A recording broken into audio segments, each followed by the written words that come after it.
Hello, my dear students. My name is Judy Tuting, and I'm so excited to be your teacher for today. I may look strict and sharp, but mind you, looks can be very deceiving because I am a happy-go-lucky person and only thinks positively. And my advice for you is to always go with the flow of life and see where God takes you. So now we're going to start a class and we're going to talk about the 5 philosophers that I admired for their teachings. First philosopher is Prof.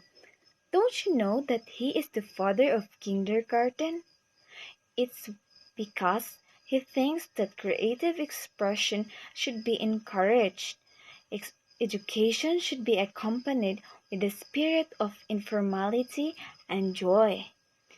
Self-activity as means of development, and individual differences should be respected. Knowing is the thinking of the latent ideas, that values are eternal.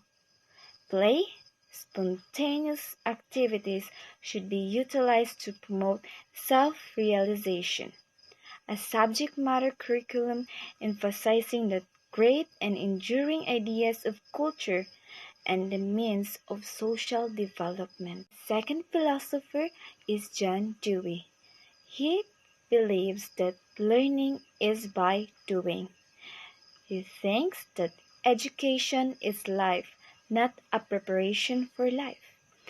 Education is a social process. It's continuous with lots of lessons to learn, not just in books but also by executing what's on the theory in the book. He thinks that education is a social process, that it should also be experienced in the means of your environment.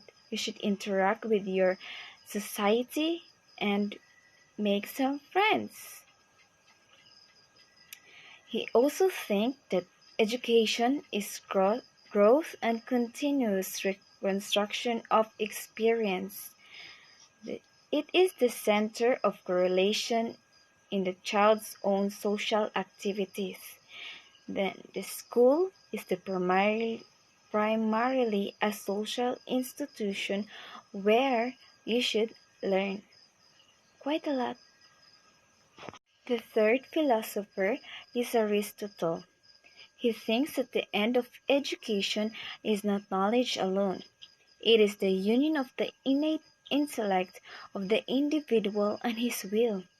It is knowledge expressed in action. His virtue, which is moral excellence, goodness, and righteousness, is not possession of knowledge. It is the state of the will. The process of correct thinking can be reduced to rules like physics and geometry, and taught to any normal mind. Advocates the practice of moderation. The fourth philosopher is Confucius.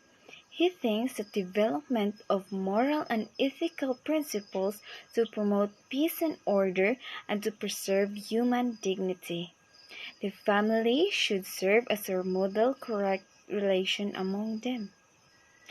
Postulate the golden rule of all men to treat others as you want them to treat you. Reason and natural law constantly enjoin man to live righteously, to offend no one, and to give one on this rule. And last but not the least, the fifth philosopher for me is Jesus Christ. He taught us that the right relationship with God should precede all kinds of education. That's in Matthew 6, verse 33. The end purpose of education is used for service towards God and people. Mark 12, verse 29 to 31. He also said that give thyself is a philosophy of service of Jesus Christ. Using parables and scriptures in teaching practical and actual application of learning experience. So that's all. Thank you for listening, and I'm going to give you a short quiz after this clip. Thanks for watching.